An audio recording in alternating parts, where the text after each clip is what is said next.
Alright, we're not going to beat around the bush, because we all know why you're here. You want the optimal settings. So, through my experience on PC, what I've learned for settings is what we're going to show you today. So you're going to go to your options. The first thing you want to do, your video.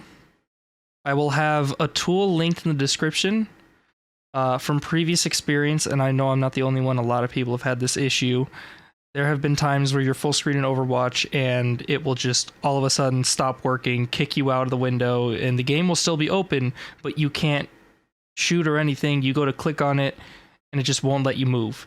So the best way to avoid this is to use a tool called Dual Monitor Tool, which allows you to lock your cursor onto the screen. So after downloading that tool, what you're going to do, you're going to set your display mode to borderless window. You're going to match my field of view. You're going to make it 103. Your aspect ratio is 16:9. Now, dynamic render scale has been causing a lot of problems where it will mass frame drop because it's trying to keep the quality high. You want to turn this off. You want to set your render scale to custom, make that 80%.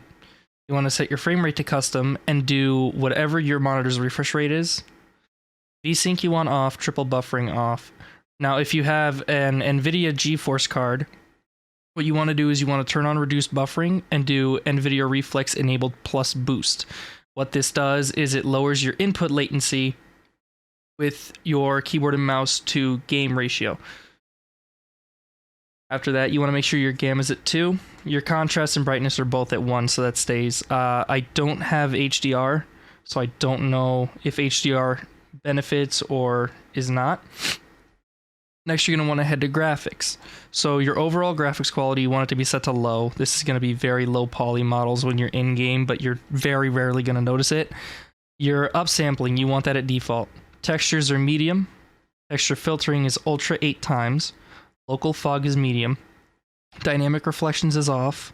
Shadow detail high. Model detail low. Effects detail high. Lighting quality high. Anti-alias quality, you want that to be low. Because anti-aliasing makes rough edges look smoother, which takes up a lot of GPU and or CPU depending on what you're using. So you want to have that set to low so you get the most performance possible.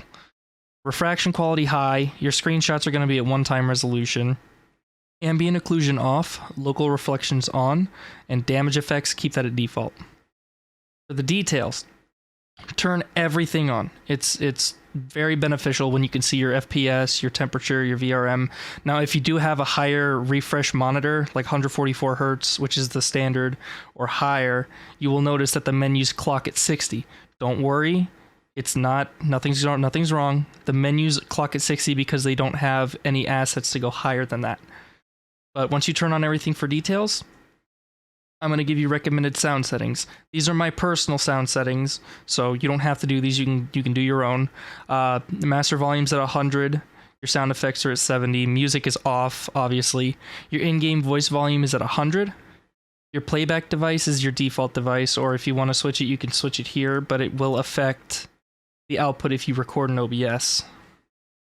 Your spatial audio, if you have headphones for it, like the Astro A40s, which have 7.1 surround sound, you can do Dolby Atmos. If not, do system settings. And your audio mix, depending on what you're using, most of you are going to be using headphones. Use that as headphones.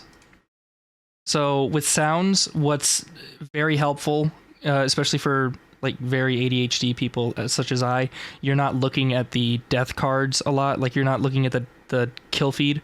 So sound plays in the background on. When enemy is eliminated on, and when teammates eliminated on, you'll notice that the more teammates are eliminated, the deeper the pitch gets. That will help you a lot. So that will let you know how many people are there. Same thing with enemies eliminated. It'll get higher pitched, and at the very highest pitch, you will know that everybody is dead. For voice chat, I recommend going 100-100 right now because the audio bug that we were experiencing in Overwatch 1, where everything was extremely boosted and it was shrapnel to your ears, they fixed that so far. Of course, you can have these all set to default. I have my chat mode set to open mic, where I can use caps lock to mute and unmute. Your devices are default.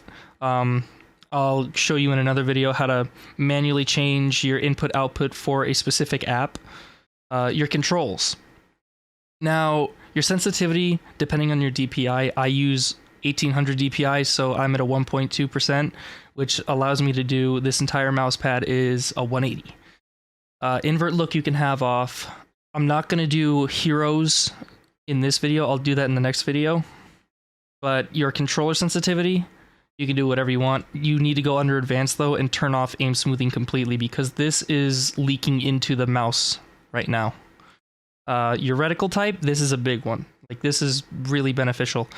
The basic crosshairs are ugly, you know, the default reticles are just garbage. So what you want to do is you want to switch it to crosshairs, and you want to turn off your show accuracy. So it won't expand or close when you do that. It will just stay static, which is good. You want to set a color to a color that helps you see better. You want the thickness to be 1, the length to be 5, the gap to be 5, the opacity to be set to 80, the outline opacity to be 50, the dot size to be 2, and the dot opacity to be 80. Scale with resolution you can keep on. I recommend if you have side buttons on your mouse, you know, 5 and 6, you use 4 for quick melee, 5 for reload.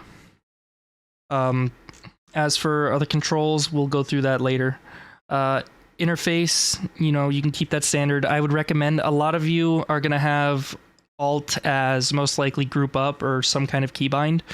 And the problem with that is if you use Z or Z, it uses that as your Alt call, like you call out how much your Alt is at. So I would recommend changing that because Alt plus Z toggles the UI. So I would change it to something like Control Shift 9 or just a keybind that you're never going to use. Very rarely will use, but never in combat. Your communication, if you have it set to push to talk, it will be tilde. If you have it set to toggle, I recommend caps lock. You just have to, or whatever button you're comfortable with. I use caps lock because it's next to tab. For your communications menu, you don't have to match this, but these are my settings. C is for the wheel, emote up is 6, hello is 4, and these are on the top row, by the way, not the number pad. Healing is X, group up is left alt, ultimate is Z or Z. Voice line is V, acknowledge is G, T is thanks, and 5 is goodbye. Ping is your middle mouse button, that should be default. Spectator, you don't have to worry about changing anything. Replay, you don't have to change anything. Your gameplay, you can keep that normal, that will be fine. Your HUD, it will have the sounds turned on, other than that this stays default. Social will pretty much stay default, same with text chat. You can choose if you want profanity filter or not. Accessibility, this is one of the bigger ones. You want your camera shake at default, and you want to turn off HUD and reduce menu movement. So HUD shake, reduce menu movement, both of those go off. For your subtitles, which this helps a lot, if you're in spawn and you're not near the combat zone and say a Junkrat calls his tire on the enemy team, you will see that he's calling it from the critical gameplay conversations tab.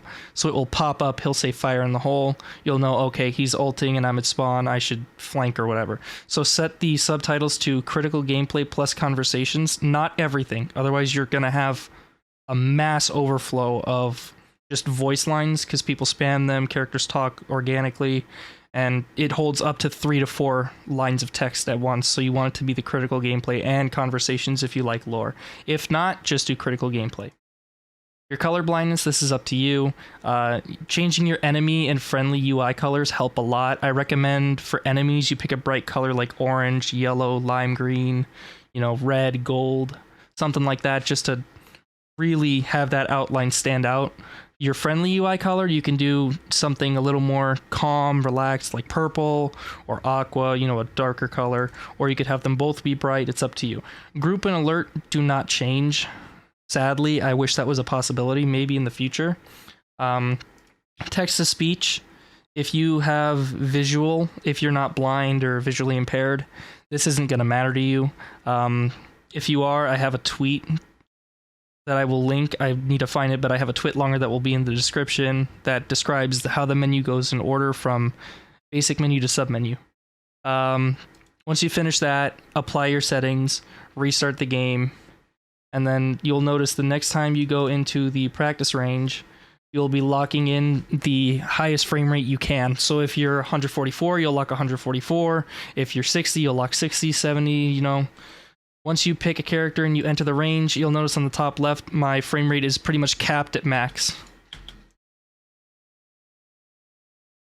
So that's it. That's the optimal settings. I'll cover characters in another video because they're pretty much custom binds, and I don't know if any of you would want the same binds as me or not. But as for PC performance, this should cover any issues you have. The thing you should do before all of this, which I know I'm saying this late, check that your drivers are updated. If you have an NVIDIA card, make sure your drivers are updated because they are constantly updating drivers for the games. And if you're running on a version behind, you will have a lot of FPS drops. If you want to check your network stats, see how much, packet loss is going in or out. This is for the more advanced nerds. You do Control-Shift-N. It will pull up this display, which will, any kind of big long bars mean that something's going wrong in that section.